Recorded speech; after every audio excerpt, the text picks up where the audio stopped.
Hoje nós vamos dar início à nossa série de Advento, 4 domingos de reflexão, no dia 28 hoje, no dia 5 e 12, e no dia 19 eu quero lembrar que nós vamos ter o nosso grande culto de Natal, com o nosso coral de Natal, e é o seguinte, né, como quase a igreja inteira está cantando no coral, o que é maravilhoso, a gente tem que se desafiar a convidar pessoas, né? Eu estava dizendo para o coral hoje, quero lembrar para todo mundo que essa é uma época, se tem uma vantagem comercial e cultural do Natal, é que é uma época que a gente pode chamar as pessoas estão abertas a ir numa apresentação de coral, a ir ouvir alguma coisa, as pessoas falam, é importante, né, uma espiritualidade, e você fala, olha, você quer ouvir uma palavra sobre Jesus, e quer ver uma música, um coral bonito, cantando, eu tenho um convite para te fazer, e a gente quer que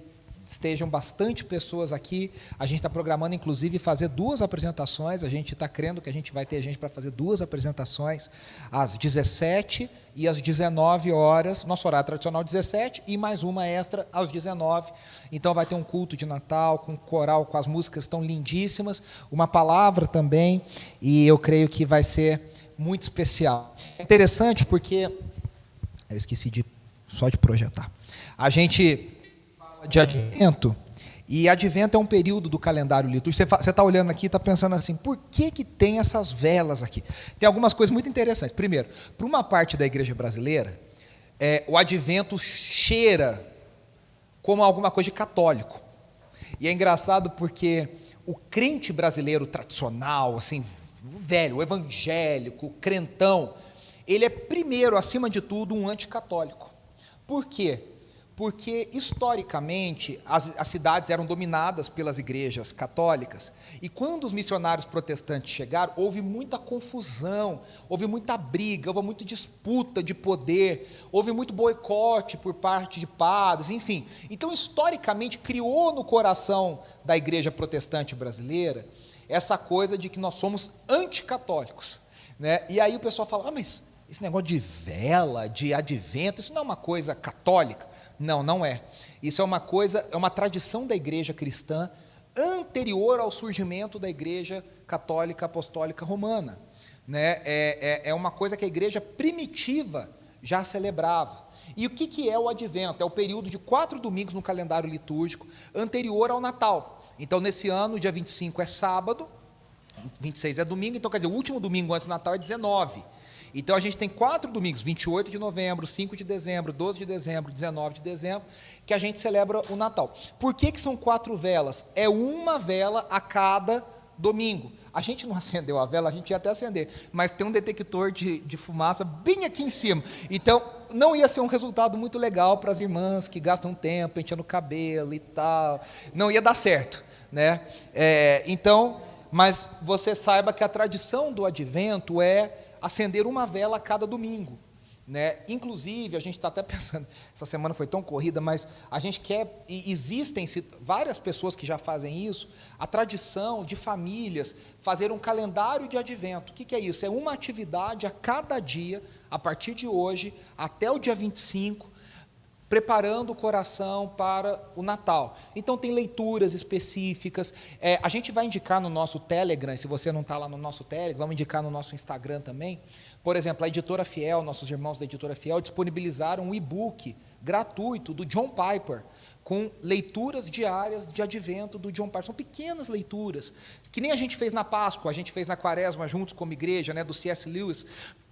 Esse é do John Piper. Então, a nossa proposta é que a gente leia como igreja.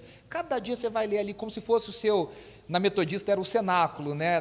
Hoje a gente lê o presente diário, o pão diário, mananciais do deserto, cada um tem o seu devocional favorito, mas você vai ler ali todo dia a sua leitura de advento, de Natal, preparando o coração para o Natal. Quem tem filho, tem várias coisas, inclusive no Instagram, de atividades legais, de preparação para o advento, e é sempre muito especial. É interessante porque, de um outro lado, eu falei do lado que parece que é anticatólico, tem um lado que acostumou nos últimos anos, desde os anos 90, a falar que o Natal é uma festa pagã, né? Então, eu lembro, a gente quando era criança lá em Poça, a nossa igreja, a igreja metodista em Poços de Caldas, montava a árvore de Natal na igreja. Lembro direito, muitos e muitos anos. Aí chegou uma época que não, arranca essa árvore daí, que essa árvore é do capeta, né? E não podia, e não botava, e ninguém fazia. E se você celebrasse, montasse uma árvore na sua casa, e alguém ficasse sabendo, nossa, era fofoca na igreja. Você viu, fulano montou uma árvore na casa dela. É que não tinha Instagram, né? Hoje todo mundo faz story montando árvore, colocando e tal. E aí o que acontece? A gente entende que nem uma coisa nem outra, né? A gente não está nem no extremo nem no outro. A gente precisa entender a beleza da tradição e de celebrar o Natal, né? A gente acabou de terminar uma série falando sobre a segunda vinda de Jesus, e eu espero que esse tempo, esses 4 domingos, encham o nosso coração de esperança ao lembrarmos das promessas da primeira vinda de Jesus. E sabe o que é lindo? A gente olhar para a primeira vinda e perceber que todas essas promessas foram cumpridas. E é aquilo, né? Se ele fez uma vez, ele fará de novo, ele fará de novo.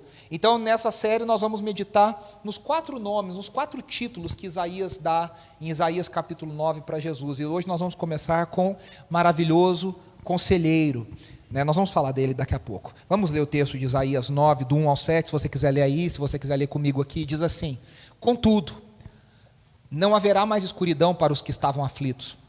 No passado, ele humilhou a terra de Zebulon e de Naftali, mas no futuro honrará a Galiléia dos gentios, o caminho do mar junto ao Jordão. O povo que caminhava em trevas viu uma grande luz. Sobre os que viviam na terra da sombra da morte, raiou uma luz. Fizeste crescer a nação e aumentaste a sua alegria. Eles se alegram diante de ti, como os que se regozijam na colheita, como os que exultam quando dividem os bens tomados na batalha. Pois tu destruíste o jugo que os oprimia, a canga que estava sobre os seus ombros e a vara de castigo do seu opressor, como no dia da derrota de Midian. Pois toda a bota de guerreiro usada em combate e toda a veste revolvida em sangue serão queimadas como lenha no fogo. Porque um menino nos nasceu, um filho nos foi dado, e o governo está sobre os seus ombros. E ele será chamado Maravilhoso Conselheiro, Deus Poderoso, Pai Eterno, Príncipe da Paz. Ele estenderá o seu domínio e haverá paz sem fim sobre o trono de Davi, sobre o seu reino, estabelecido e mantido com justiça e retidão, desde agora e para sempre. O zelo do Senhor dos Exércitos fará isso. Isso é tão forte, né? Que a palavra do Senhor se cumpra mais uma vez fale ao nosso coração.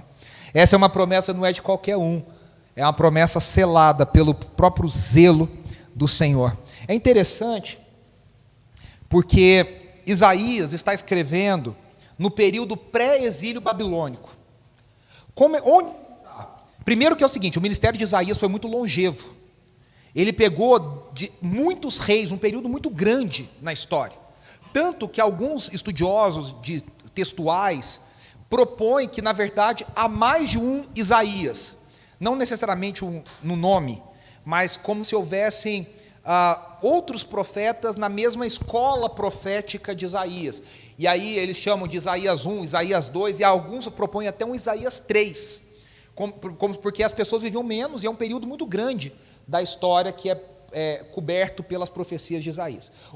Nós vamos discutir isso aqui, o fato é que o profeta Isaías, tal qual nós entendemos, ele teve um ministério muito longevo, e ele está no momento que o que acontece, mais ou menos 130 anos depois, que as 10 tribos do norte, chamadas Israel, foram assoladas pelo Império Assírio.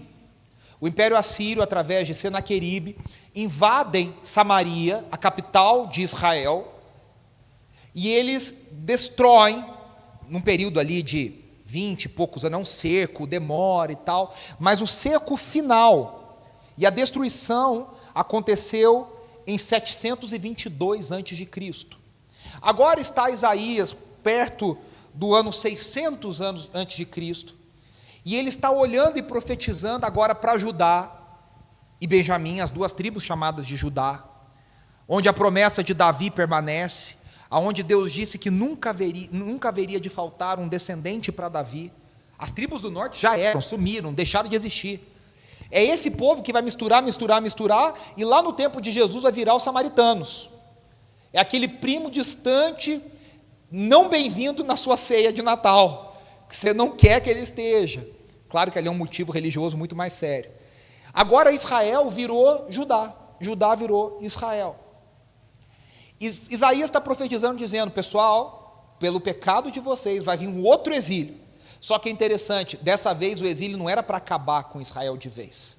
Era para, como havia uma promessa de que nunca faltaria um descendente de Davi sobre o trono, a promessa é que as pessoas iriam para o exílio, como juízo de Deus diante da Babilônia, e elas voltariam 70 anos depois.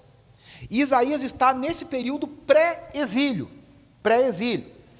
E ele prevê e ele profetiza os 70 anos de exílio.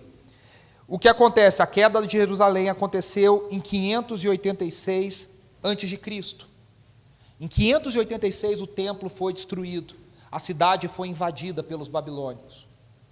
E Judá, Israel, foi levado como cativo, o povo foi levado cativo para o exílio na Babilônia e demoraram 70 anos. Né? E aí o que acontece? Ao mesmo tempo ele profetiza que virá a destruição, mas ele profetiza uma restauração. Agora aqui que está o negócio, preste atenção. Ele profetiza uma restauração, e essa restauração está ligada ao surgimento de uma figura, e é chamada a esperança messiânica, a figura de um ungido, de um escolhido, de um Mashiach, um Messias, que seria descendente de Davi, e que se levantaria no trono e restauraria a glória econômica, militar e política de Israel. Agora é interessante, porque Isaías profetiza isso, e a gente desse lado de cá, 2000 anos depois da vinda de Jesus, e eu tenho falado isso domingo após domingo para vocês, isso está tranquilo, é que a gente sabe que essa restauração veio em duas etapas. Veio numa primeira vinda e vai acontecer ainda uma segunda vinda. É o famoso, eu falo isso toda semana, já e ainda não. Só que Isaías não sabia desse já e desse ainda não. Isaías achava que seria um evento único, que Deus iria restaurar Israel às suas promessas. Isso na Bíblia a gente chama de revelação progressiva. O plano redentivo vai ficando cada vez mais claro, mais claro, mais claro, mais claro e mais claro. Ou seja, Isaías viu uma figura, mas ele não tinha tanta clareza de como as coisas aconteceriam. E aí ele está falando sobre a raiz de Jessé, a figura messiânica, o descendente de Davi. E aí, Isaías não sabia, ele profetiza como se fosse algo único. E veja só, o capítulo 9 começa com um contudo. Não sei se vocês prestaram atenção, o nosso texto está lá, olha. Contudo, não haverá mais escuridão. O que ele está querendo dizer com isso? Contudo, o quê? Ele está falando de destruição, destruição, destruição, está falando do juízo que vai vir, está falando da Babilônia que vai invadir, está falando do exílio que virá como fruto do pecado. E aí ele diz, contudo. O que ele está querendo dizer? Gente, vai haver, como diria o J Quest, dias melhores. Vivemos esperando o dia que seremos melhores. Isaías está dizendo, virão dias de destruição, mas após a destruição virão dias de um futuro melhor, virão dias de uma esperança, virão dias de visitação de Deus. E aí ele vai dizer, a terra que estava tão destruída pelo Senhor, a terra que ficou assolada, o templo que ficou destruído, a arca que foi destruída, o povo que foi levado escravo, vai ser visitado de novo pelo Senhor, com novos sinais do favor de Deus. E aí ele usa dois nomes, eu não sei se vocês prestaram atenção, ele cita duas tribos, ele fala de Zebulon e de Naftali. E aqui estão, olha para você ver, o território de Zebulon está aqui, ó, é um verdinho aqui, e Naftali está aqui, e ele fala depois de dois outros lugares. Ele fala de um caminho, do caminho do mar, que foi dominado pelos assírios, e nos assírios era conhecido como, não sei se fala assim, mas escreve Duru, Du', que era mais ou menos essa região aqui, a leste do mar da Galileia. E depois ele fala de Magido, que era onde estava o vale de Megido, que inclusive é onde o Apocalipse diz, e Ezequiel, onde acontecerá a batalha do Armagedon. E ele fala de um último, de um Galaza, que é a região junto ao Jordão, que é aqui, ó, do Mar Morto até o Mar da Galileia, chamada de Transjordânia. Se você prestar atenção, esse lugar aqui, no tempo de Jesus, era chamado de Galileia. Ele está dizendo: olha, Zebulon e Naftali, vocês estão completamente destruídos. E sabe por que ele está falando? Foi aonde o Império Assírio mais destruiu. Foi o ápice da destruição do Império Assírio. Então é onde não tinha nada, virou ruína. Ele está dizendo, o povo que andava em trevas por quê? Porque foi tudo destruído. O povo que andava na região da morte, isso era literal. Ele diz, verá uma grande luz. Está querendo dizer, vai vir um da Galileia, que será a luz para o seu povo. Essa parte já foi cumprida na primeira vinda de Jesus. Jesus, o Galileu, como nós cantamos, se levantou, morava em Nazaré, em Cafarnaum, o seu ministério foi ali, todo em volta, inicialmente, da Galileia, do lago da Galileia, do mar da Galileia. Essa parte já se cumpriu. E aí ele diz, o povo que andava em trevas, que era o povo dessa região, mas depois é todo Israel. Todo Israel. Todo Israel. Só que é interessante, porque eu não sei se vocês prestaram atenção, ele fala assim, olha, vou até voltar. Ele diz assim, destruíste o jugo que os oprimia, a canga que estava, né, aquele instrumento de opressão dos animais, que estava sobre os seus ombros, e a vara de castigo do seu opressor. O que ele está dizendo? É essa libertação que vai vir através do Galileu, vai ser uma libertação política, econômica e militar. Essa parte ainda não se cumpriu, porque Jesus veio, Israel estava debaixo do domínio romano e continuou debaixo do domínio romano. Jesus morreu debaixo do domínio romano, ressuscitou debaixo do domínio romano, subiu aos céus debaixo do domínio romano. Essa segunda vinda que vai trazer a restauração final e a derrota de todos os inimigos, como nós falamos tanto na última série, Isaías viu num quadro só. Ele viu numa coisa só. Está dando para entender? Ele viu de um jeito só. E aí, ele fala algumas coisas muito interessantes. Ele diz, um menino nos nasceu. E aí eu queria te perguntar, por que ele precisa de 4 nomes? E aí ele começa a dizer que a libertação está diretamente ligada a essa figura messiânica real. Um descendente de Davi, um filho de Davi. E é interessante que a descrição dele está além do que o rei comum. Não é um rei comum, não é Ezequias, um rei que serve a Deus, um rei... Não. Tem alguma coisa maior, por isso que essa figura está diretamente ligada à expectativa messiânica. O rei, não é um rei, é o rei, é o ungido. E aí é interessante que ele diz que esse Messias, esse ungido, receberá poder para governar. Ele diz, o governo está sobre os seus ombros. E é interessante porque nas dinastias, nas monarquias, o nascimento de um herdeiro é sempre muito especial. Há relatos de anúncios de filhos de faraós, e o anúncio de um filho de faraó era muito especial. Por quê? Porque era a continuidade da dinastia. Até hoje na monarquia inglesa, britânica, o anúncio de um rei, de um nascimento de um príncipe, é muito importante, porque vai dar continuidade à dinastia. A história conta, isso está muito ligado, inclusive, à história religiosa da Europa.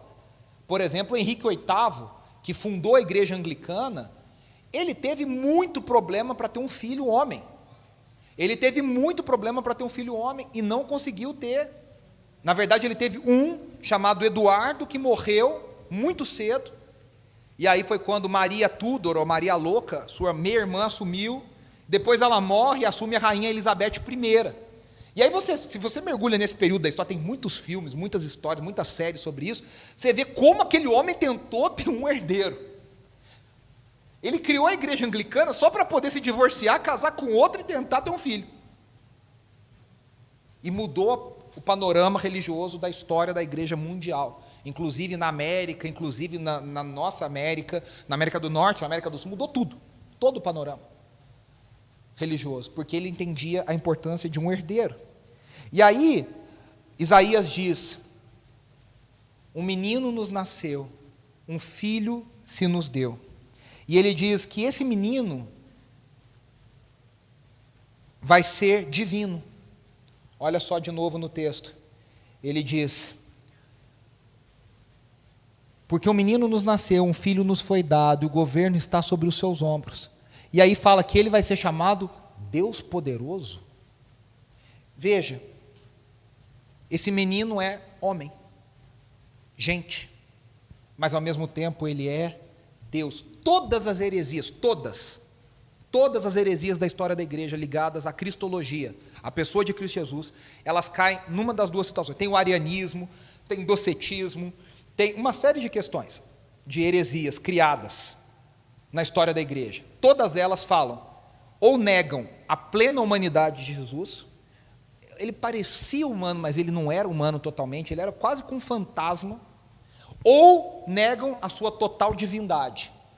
Tem uma, por exemplo, chamada arianismo, que diz que Jesus foi criado por Deus, em algum momento ele foi adotado como Deus, como filho pelo Pai, e aí então ele recebeu a sua missão. Só que a Bíblia não diz isso, a Bíblia diz que Jesus existe na eternidade com o Pai.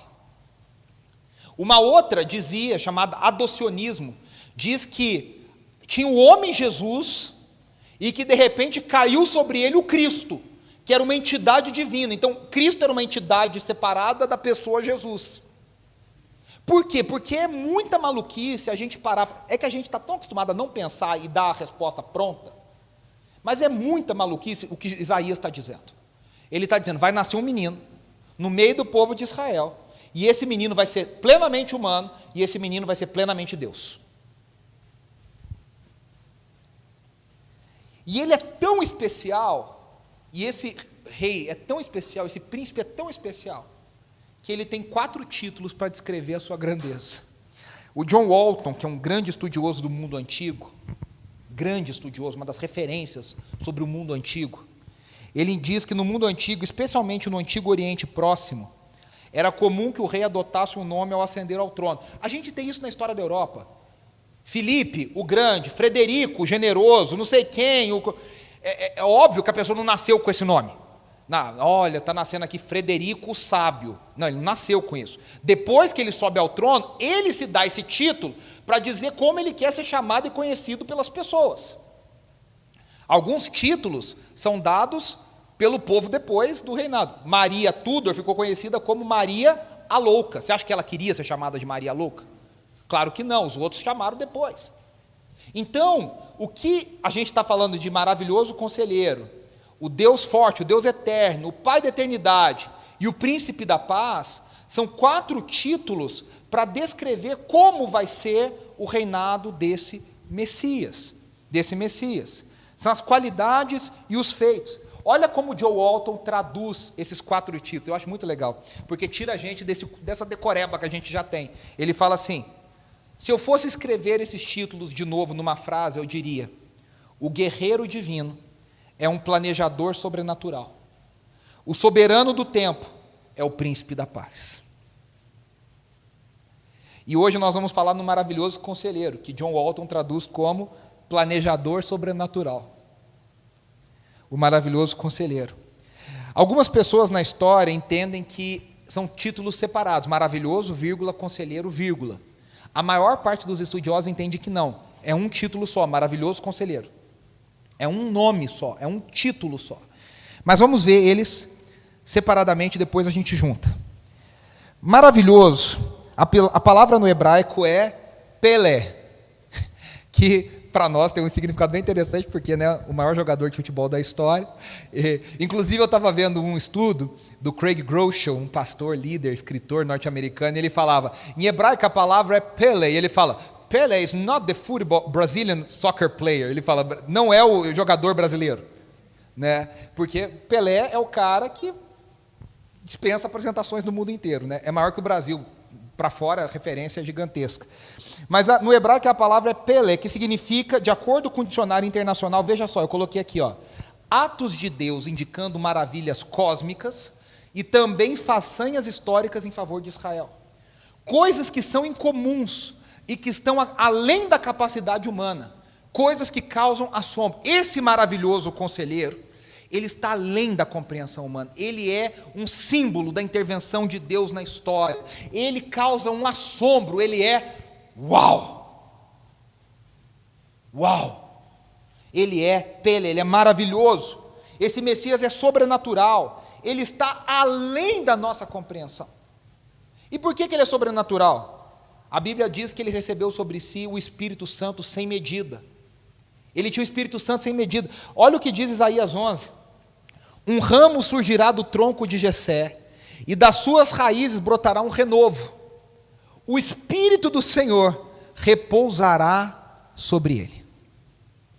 Ele tinha o Espírito Santo sobre si. Por isso ele é sobrenatural, ele é maravilhoso, ele é uau. Sabe aquilo que a gente fica até sem palavra, ele causa assombro. Ele é o the best. Ele é o cara. E aí nós temos a segunda parte desse título, que é conselheiro. E a palavra é Yaatz, no hebraico, que significa aconselhar, consultar, guiar. E muita gente vê conselheiro, e no mundo moderno pensa que Jesus é um terapeuta. Você vai lá, conta da sua vida, ele fala, olha, você tem que perdoar, você tem que fazer isso, você tem que fazer o teu exercício. Isaías, eu te garanto, Isaías não está descrevendo Jesus como um terapeuta. Jesus não é esse conselheiro terapeuta. A melhor tradução para isso seria um estrategista. Pense, por isso que John Walton coloca como um planejador. Pensa no mundo antigo, os reis precisavam criar estratégias de dominação.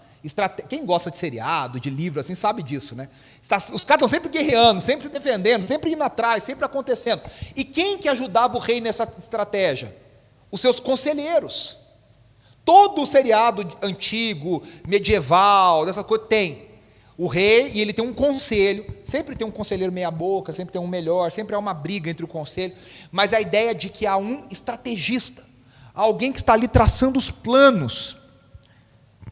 Por isso que Jesus, que é o Messias, é plenamente Deus, ele aconselha o Pai, em tudo que o Pai e o Espírito decidem juntos.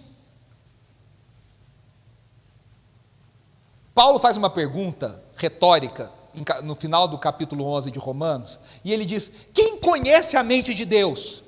E a resposta é ninguém, mas a resposta também é só Jesus. Quem que pode lhe dar conselho? E a resposta que não existe é só Jesus. Quem que vai aconselhar Deus? Acho que o senhor devia fazer assim, fazer assado. Maluco. O próprio Deus aconselhando a Deus. Veja só que a Bíblia, em Gênesis 1, 26, tem um conselho divino, chamado a trindade em ação, a trindade econômica. Façamos o homem. A trindade se reuniu num conselho chamado teologicamente de pericorese, um conselho divino, e eles conversando entre si, Pai, Filho e Espírito, decidiram, façamos o homem. Eles se aconselharam e eles descobriram que era a melhor forma de fazer. Agora, como é que é o conselho de quem tudo sabe, né? Deve ser uma coisa fabulosa. Olha o que diz Provérbios 8, e lembre-se, Provérbios 8 fala da sabedoria, e muitos estudiosos entendem que a sabedoria é a personificação de Cristo Jesus, a segunda pessoa da Trindade, antes da revelação de Jesus como tal. Olha o que diz Provérbios 8, 22 ao 31. A sabedoria falando, hein? O Senhor me criou como o princípio de seu caminho. Antes das suas obras mais antigas, fui formada desde a eternidade, desde o princípio, antes de existir a terra. Nasci quando ainda não havia abismos, quando não existiam fontes de águas. Antes de serem estabelecidos os montes e de existirem colinas, eu nasci. Ele ainda não havia feito a terra, nem os campos, nem o pó com o qual formou o mundo. Quando ele estabeleceu os céus, lá estava eu. Quando traçou o horizonte sobre a superfície do abismo. Quando colocou as nuvens em cima, estabeleceu as fontes do abismo. Quando determinou as fronteiras do mar, para que as águas não violassem a sua ordem. Quando marcou os limites dos alicerces da terra, eu estava ao seu lado. Olha aqui, eu era o seu arquiteto. Dia a dia eu era o seu prazer e me alegrava continuamente com a sua presença. Eu me alegrava com o mundo que ele criou e a humanidade me dava alegria. Vocês lembram daquele jogo, né, Mortal Kombat? Que a gente falava Mortal Kombat, né, quando era criança? E aí no final, quando você matava lá, tinha um tal do Fatality, né? Que é assim, destruir a pessoa, o inimigo totalmente. Deus deu um Fatality em Jó. Quando Jó começou a perguntar, falar, Aí Deus fala: Jó, senta aqui um pouquinho assim, só senta aqui devagarinho. Onde você estava quando eu coloquei as estrelas no céu e as chamei pelo nome? Jó, se pudesse, cavava um buraco assim no meio da terra e desaparecia. Só que Deus começa: onde você estava quando eu coloquei o mar no seu lugar e a porção seca no seu lugar? E a resposta é: lugar nenhum, óbvio, não existia. Só que Jesus, se fosse perguntado sobre isso, ele ia dizer: eu estava lá com o Senhor, eu estava ao seu lado, eu fui o seu conselheiro, eu fui o seu estrategista. Que coisa linda isso, né? Que coisa linda isso. Ele foi o estrategista. E aí a grande pergunta é: como é que essa sabedoria se manifesta nos conselhos? Próprio Isaías responde no capítulo 11: um ramo surgirá do tronco de Jessé, e das suas raízes brotará um renovo. A gente já leu esse primeiro. Olha o que diz o texto todo: o Espírito do Senhor repousará sobre ele, o Espírito que dá sabedoria e entendimento, o Espírito que traz conselho e poder, o Espírito que dá conhecimento e temor do Senhor. Ele se inspirará no temor do Senhor. Ele, Jesus, não julgará pela aparência, nem decidirá com base no que ouviu, mas com retidão julgará os necessitados, com justiça tomará decisões em favor dos pobres. Com suas palavras, como se fosse um cajado, ferirá a terra, com o sopro de sua boca matará os ímpios. A retidão, olha que lindo esse versículo, versículo 5, a retidão será a faixa do seu peito, e a fidelidade o seu cinturão.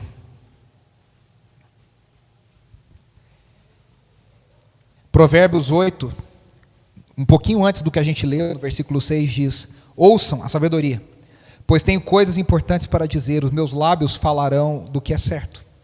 Minha boca fala a verdade, pois a maldade causa repulsa aos meus lábios.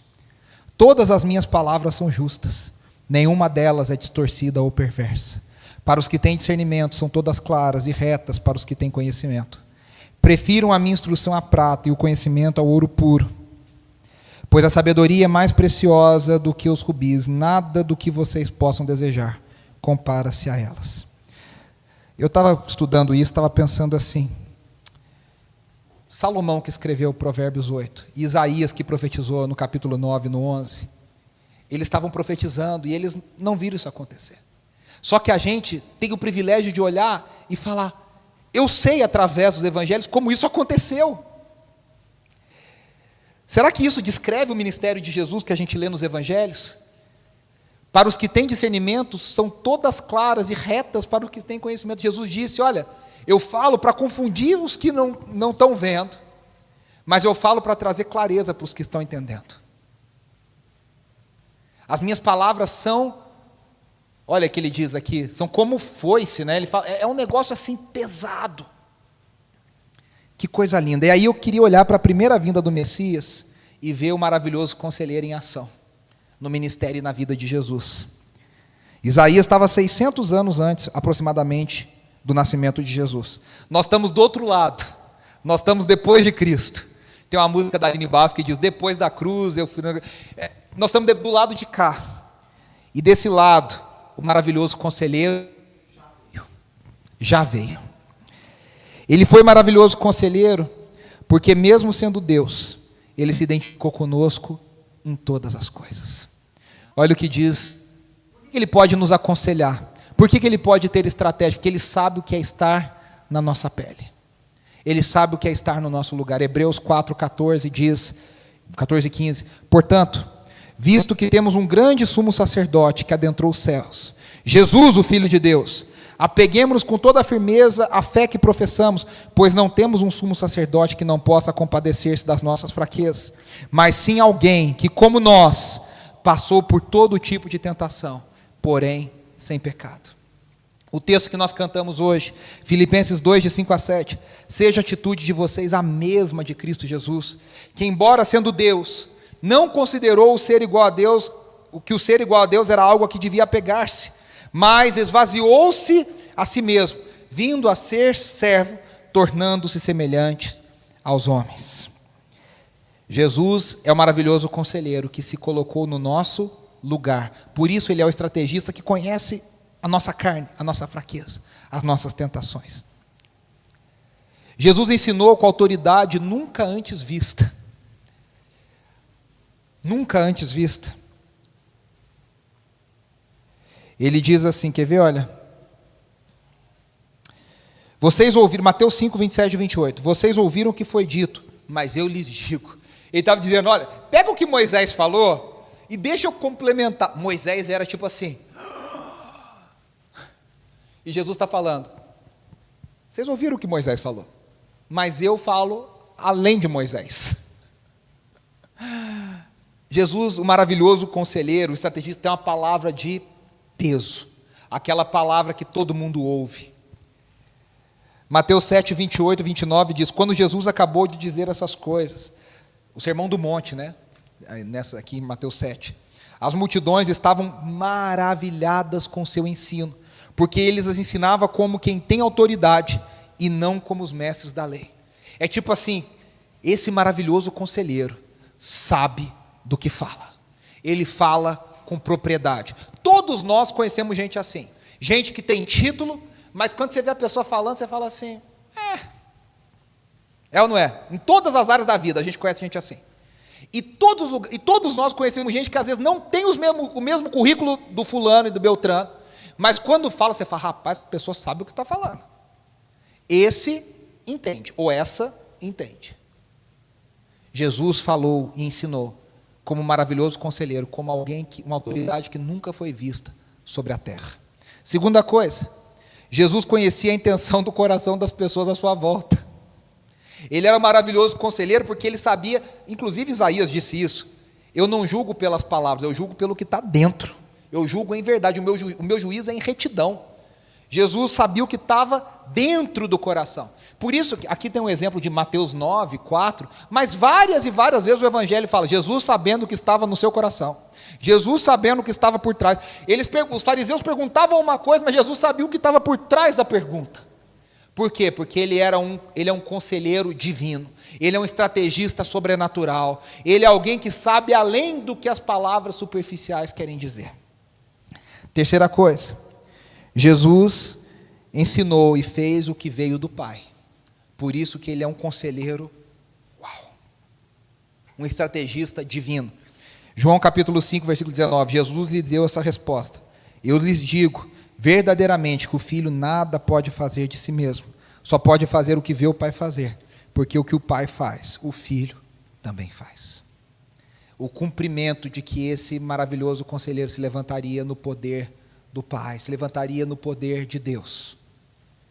E o seu pai não é Davi. Ele é filho de Davi, mas o seu pai é o próprio Deus. Isso nem Isaías sabia. É uma loucura, né, você falar isso. Eu sei uma coisa que nem Isaías sabia. Que doideira, né? Mas é isso, é assim que Deus fez as coisas. E para a gente concluir, o maravilhoso conselheiro foi profetizado. O maravilhoso conselheiro já veio.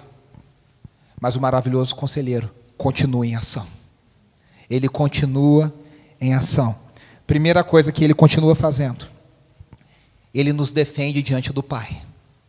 Você tem, e eu tenho, alguém diante de Deus, que passou pelo que eu passei, que passou pelo que você passa, e ele se coloca no nosso nome diante do Pai, para nos defender como um paráclito, como um advogado, como um intercessor. 1 João capítulo 2, versículo 1, meus filhinhos, escrevo-lhes estas coisas para que vocês não pequem. Se, porém, alguém pecar, temos um intercessor, um advogado, junto ao Pai, Jesus Cristo, o justo.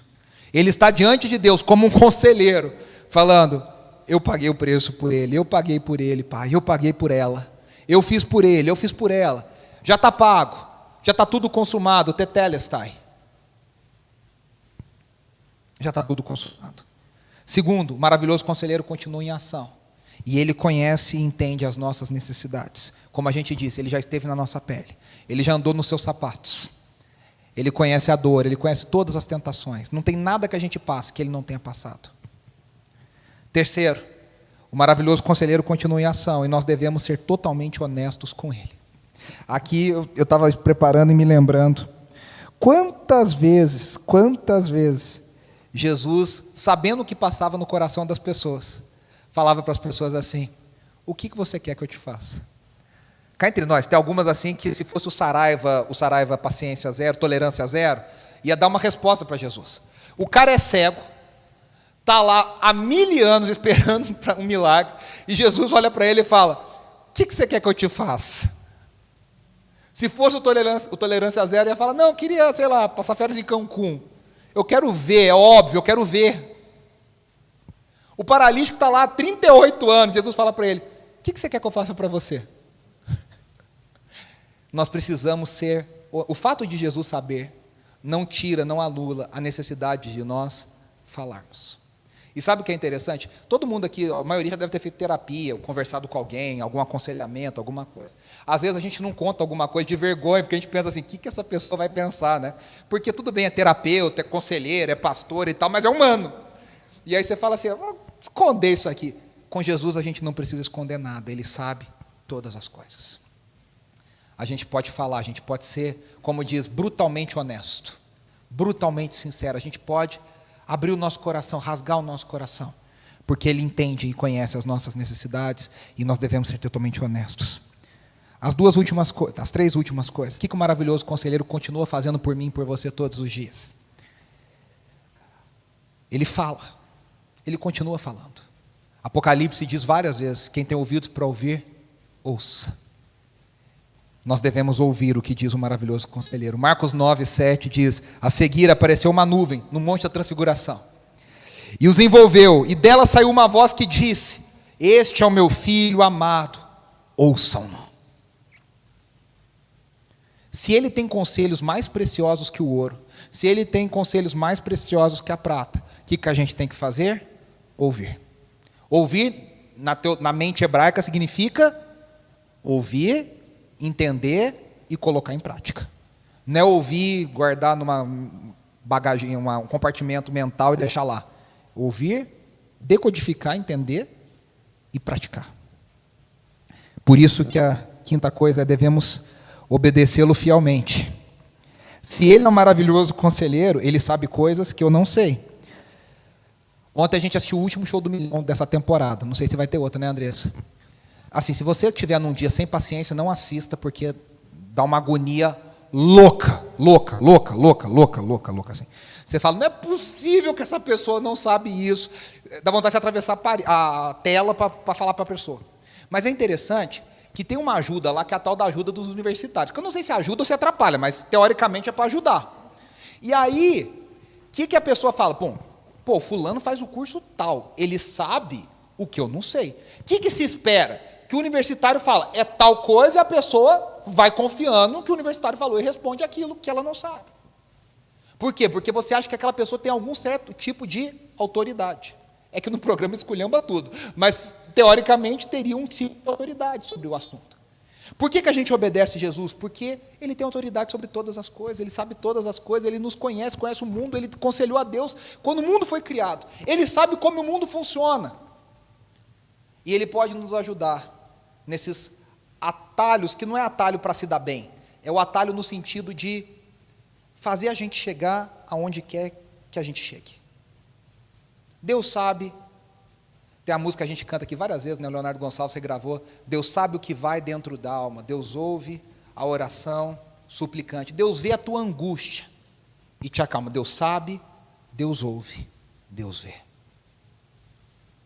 Por isso que Lucas 11:28 diz, Ele, Jesus, respondeu, antes, felizes são aqueles que ouvem a palavra de Deus e lhe obedecem. E por último, Ele, maravilhoso conselheiro, não dá conselhos de mentira. Ele nos guia a toda a verdade. Por isso que Jesus disse em João capítulo 16, versículo 13, eu vou embora, mas eu vou deixar um outro paráclito, eu vou deixar um outro consolador, eu vou deixar um outro conselheiro, que vai estar com vocês todos os dias. Ele vai estar em vocês. Olha que coisa maluca. Isaías nunca poderia profetizar, nunca poderia prever que além de nascer um maravilhoso conselheiro, esse conselheiro ia mandar um outro conselheiro do mesmo tipo, igual, que ia habitar dentro de nós.